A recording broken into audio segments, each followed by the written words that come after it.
أعوذ بالله من الشيطان الرجيم. بسم الله الرحمن الرحيم.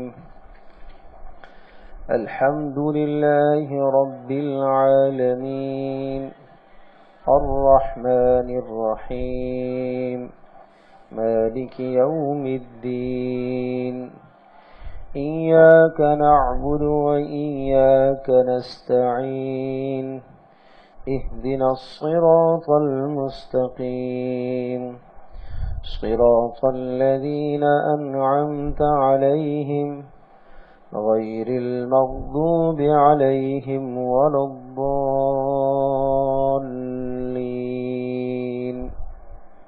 آمین.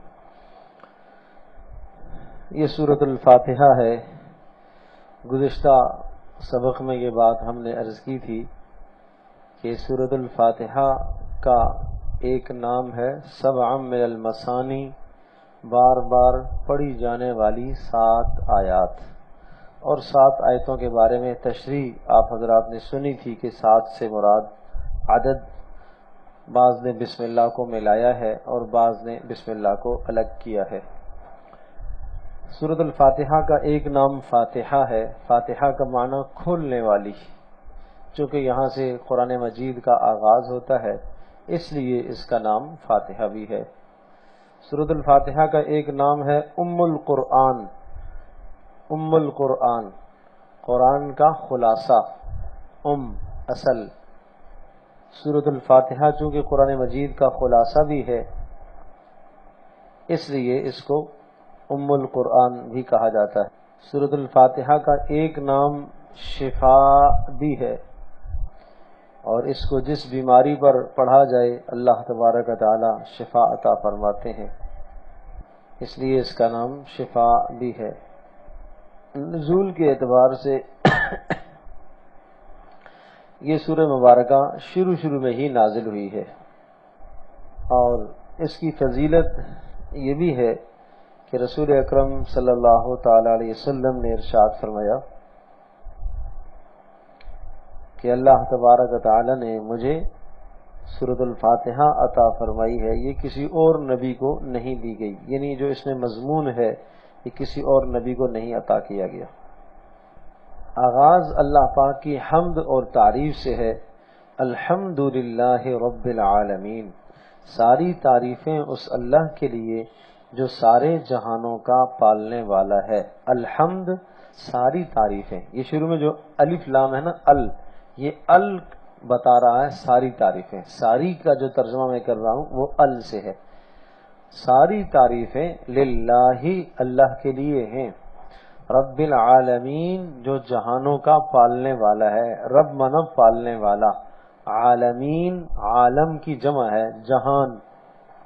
انسانوں کا ایک جہان، فرشتوں کا ایک جہان، حیوانوں کا ایک جہان، جنات کا ایک جہان. اس طرح سے کائنات میں کل 1800 جہان ہیں. 1800، ان سب کا پالنے والا اللہ ہے. ستاروں کا جہان، پھر نہ معلوم ستاروں میں اللہ پاک نے کیا کیا رکھا ہے. پھر پہلے آسمان، دوسرے، تیسرے، پہلی زمین، دوسری، تیسری، ان سب میں جو جہان ہیں ان تمام جہانوں کا پالنے والا اللہ ہے. تو کیا ترجمہ ہوا؟ ساری تعریفیں اس اللہ کے لیے جو سارے جہانوں کا پالنے والا ہے. الرحمن، بڑا مہربان، بڑا مہربان. الرحیم، نہایت رحم کرنے والا. رحمان اور رحیم دونوں کا معنی ہے رحم کرنا، لیکن رحمان میں زیادہ رحمت ہے بنسبت رحیم کے. اس لیے کہ رحمان کا معنی کیا ہے؟ رحمان کا معنی مسلمانوں اور کافروں دونوں پر رحم کرنے والا. ٹھیک ہے. اور نمبر 2، رحمان دنیا اور آخرت دونوں میں رحم کرنے والا. اور رحیم کا معنی صرف مسلمانوں پر رحم کرنے والا.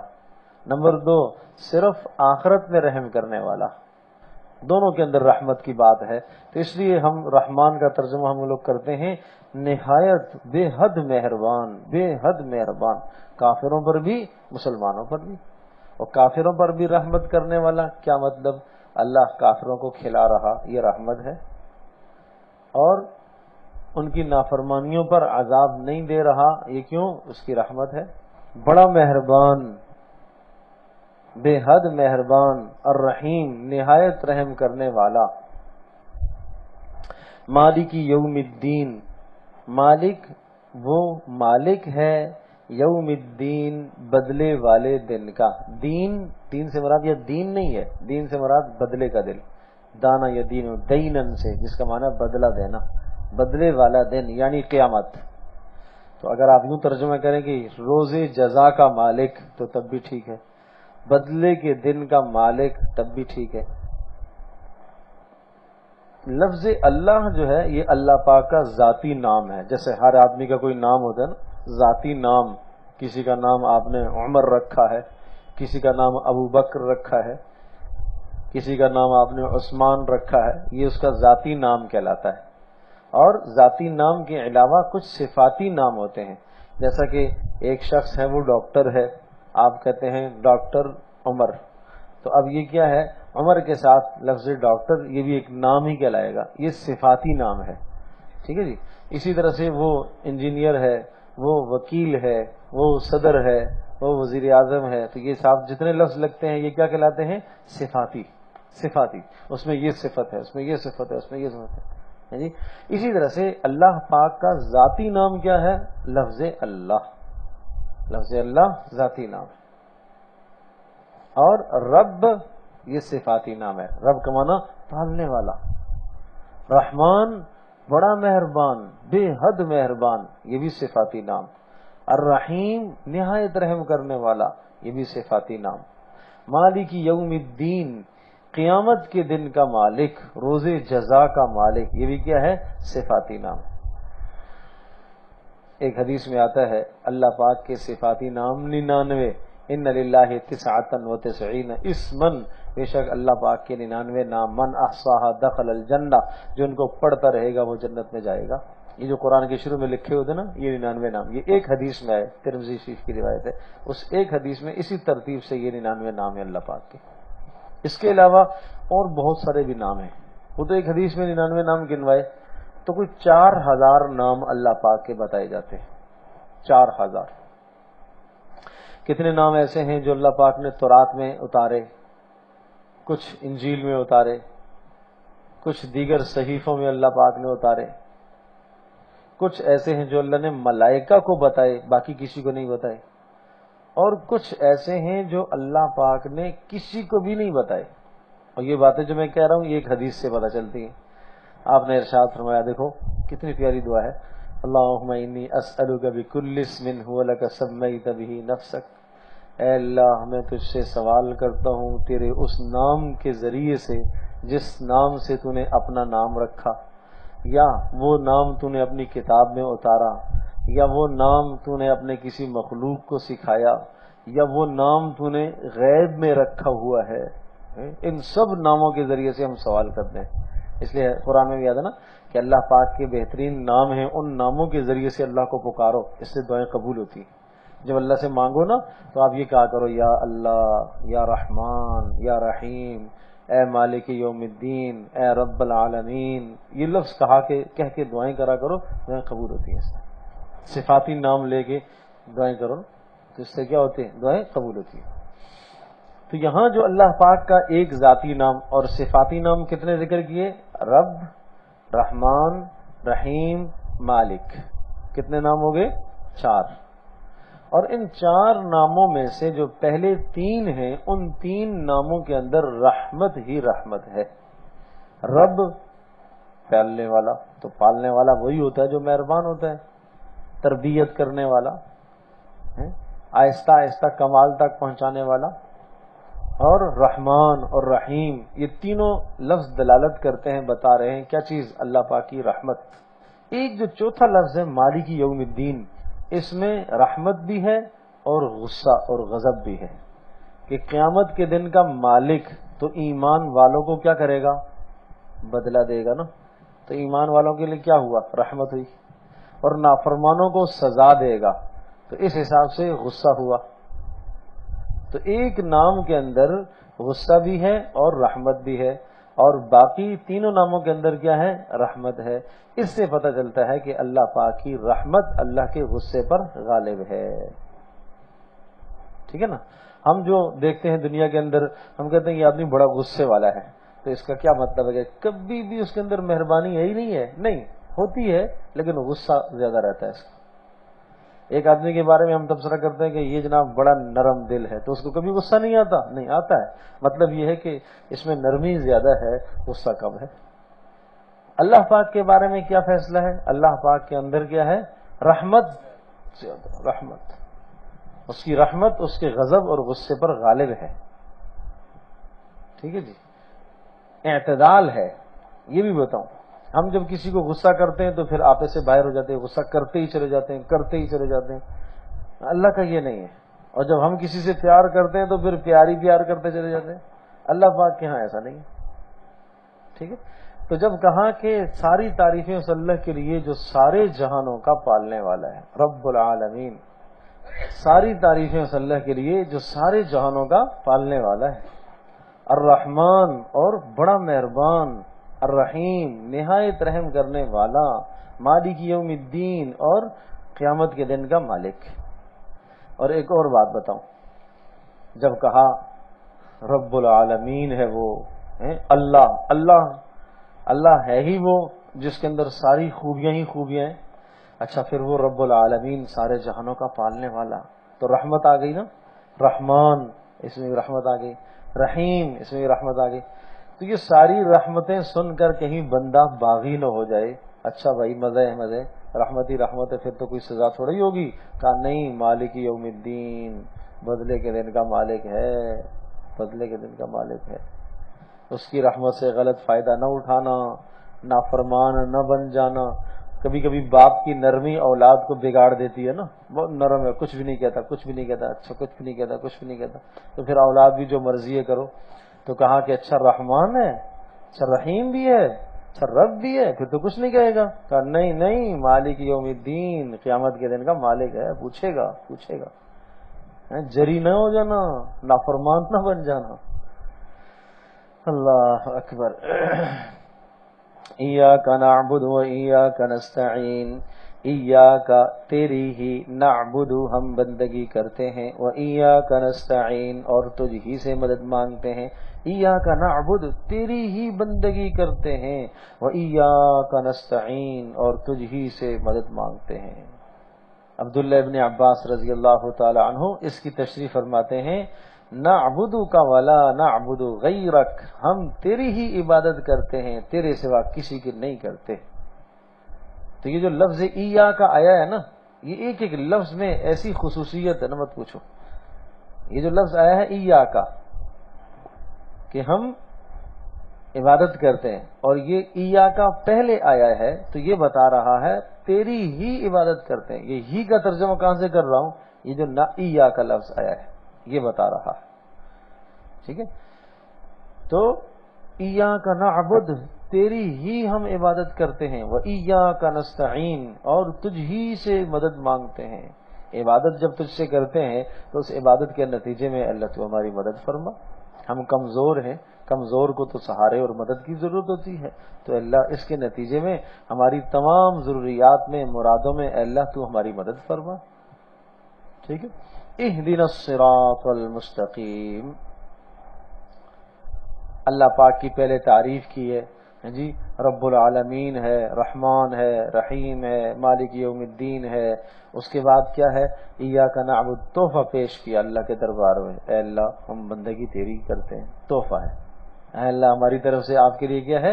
عبادت ہے، ہم اپنا سر تیرے دربار میں جھکاتے ہیں، پیشانی تیرے سامنے ٹیکتے ہیں، اور ایاک نستعین مشکل میں تجھے یاد کرتے ہیں۔ تو یا اللہ جب یہ صورتحال ہے تو پھر کیا؟ اہدنا الصراط المستقیم، اے اللہ پھر ہمیں سیدھی راہ دکھا، اہدنا الصراط المستقیم، ہمیں دکھا دے تو سیدھی راہ۔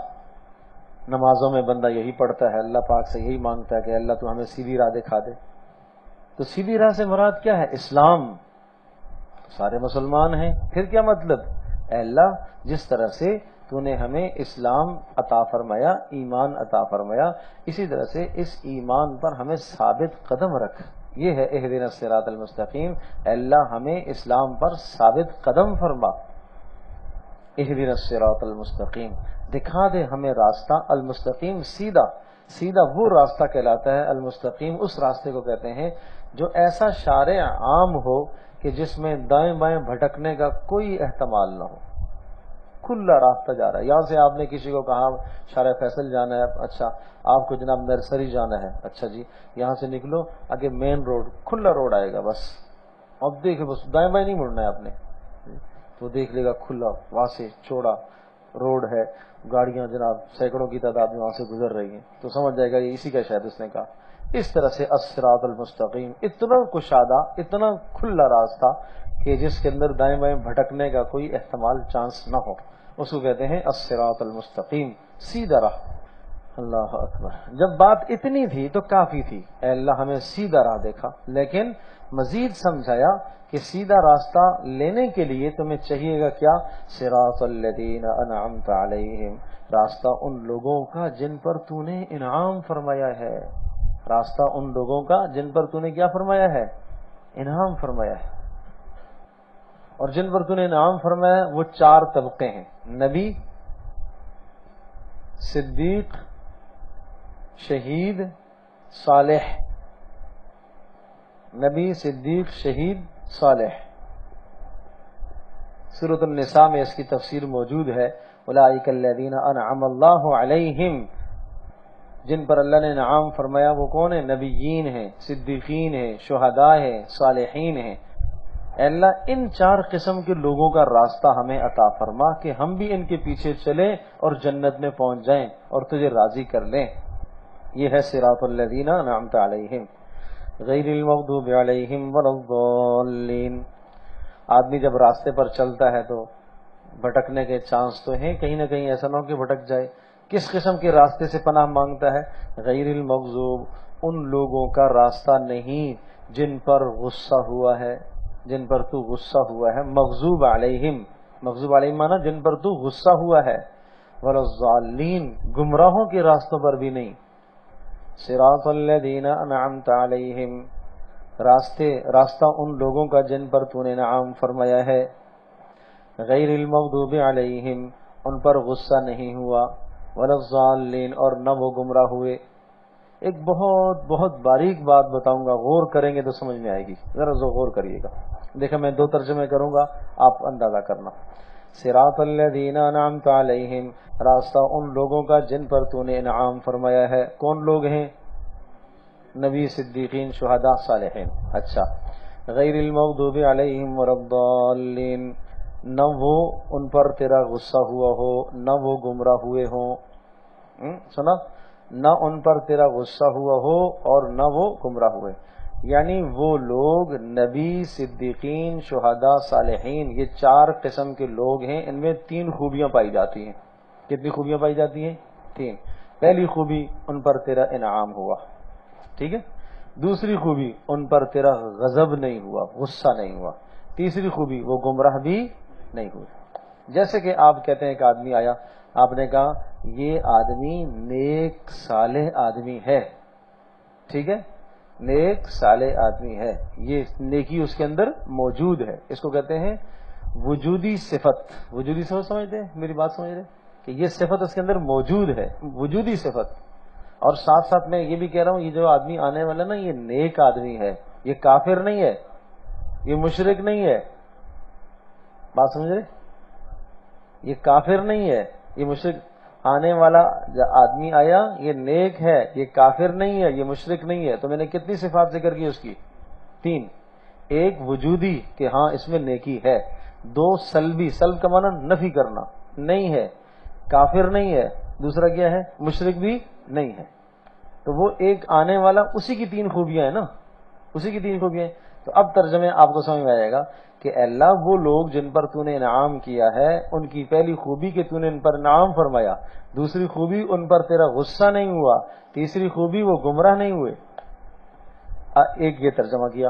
دوسرا ترجمہ صراط الذین انعمت علیہم، راستہ ان لوگوں کا جن پر تو نے انعام فرمایا ہے، غیر المغضوب علیہم، نہ ان لوگوں کا راستہ جن پر تو غصہ ہوا ہے، ولا الضالین، نہ ان لوگوں کا راستہ جو گمراہ ہوئے ہیں۔ اب فرق سمجھ میں آیا؟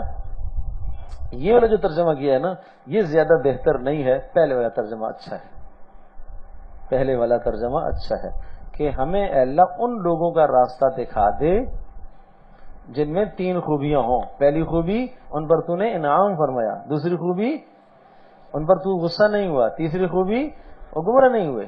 اور جو دوسرا والا ترجمہ میں نے کیا ہے اس کا مطلب کیا ہے کہ اللہ راستہ ہمیں دکھا دے ان لوگوں کا جن پر تو نے انعام فرمایا ہے، بس بات ختم ہو گئی۔ پھر غیر المغضوب، پھر نیا کلام ہے، نئی بات شروع ہو رہی ہے۔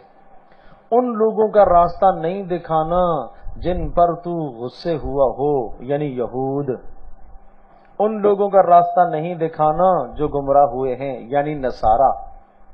ٹھیک ہے، تو یہ دوسرا والا ترجمہ ہے، لیکن یہ بھی ٹھیک ہے، پہلے والا ترجمہ زیادہ الفاظ کے اعتبار سے بہتر ہے، فصاحت قرآن کی اور بلاغت کے اعتبار سے پہلے والا ترجمہ زیادہ بہتر ہے۔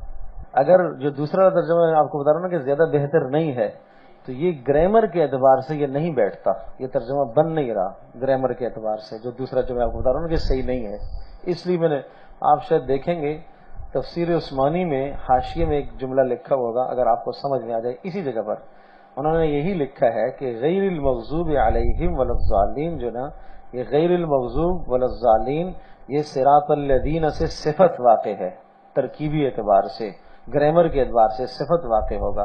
جب صفت واقع ہوگا تو مطلب یہ ہے کہ انہی لوگوں کی یہ صفت ہے، کن لوگوں کی؟ جن پر تو نے انعام فرمایا ہے، انہی کی تیسری صفت یہ ہے، دوسری صفت یہ ہے اور تیسری صفت یہ ہے۔ اور ارشاد فرمایا کہ عام طور پر جو دوسرے لوگ ترجمہ کرتے ہیں وہ جو ہے نا گرامر کے اعتبار سے ٹھیک نہیں بیٹھتا۔ تو بہرحال اللہ پاک آپ لوگوں کو، ہم سب کو استقامت دے۔ جب آدمی کسی پڑھنے والے کے پاس بیٹھتا ہے اور سیکھنے والے کے پاس بیٹھتا ہے تو اس طرح سے نقطے پھر سامنے آتے ہیں۔ صرف ترجمہ سے بات تھوڑی بنتی ہے کہ جناب اردو تراجم تو موجود ہیں آج کل، لیکن ایک بعض جگہ ایسی باریکیاں ہوتی ہیں کہ ان باریکیوں کو سمجھنے کے لیے آدمی کو کسی استاد سے رجوع کرنا پڑتا ہے۔ تو صراط الذین انعمت علیہم، راستہ ان لوگوں کا جن پر تو نے انعام فرمایا، غیر المغضوب علیہم جن پر تو نے انعام فرمایا ان پر تیرا غصہ نہیں ہوا، ولا الضالین اور نہ وہ گمراہ ہوئے۔ ایسوں کا راستہ ہمیں عطا فرمائے اللہ۔ تو سورۃ الفاتحہ کے اختتام پر آمین کہنا مستحب ہے، جب اس کا اختتام ہو جائے آمین کہنا کیا ہے؟ مستحب ہے۔ نماز کے دوران آمین آہستہ کہنا مستحب ہے، جیسا کہ حدیث پاک میں آتا ہے، حضرت ابو ہریرہ فرماتے ہیں آپ علیہ الصلوۃ والسلام جب نماز پڑھتے تھے تثنیہ اعوذ باللہ اور بسم اللہ اور تعوذ اعوذ باللہ اور کیا ہے آمین، ان سب کو آہستہ پڑھتے تھے۔ کیا پڑھتے تھے؟ آہستہ پڑھتے تھے۔ تو یہ سب چیزیں تعوذ، تسمیہ، آمین، آہستہ پڑھنا ہمارے نزدیک امام حنیفہ رحمۃ اللہ علیہ فرماتے ہیں کہ آہستہ پڑھنا کیا ہے؟ زیادہ افضل ہے۔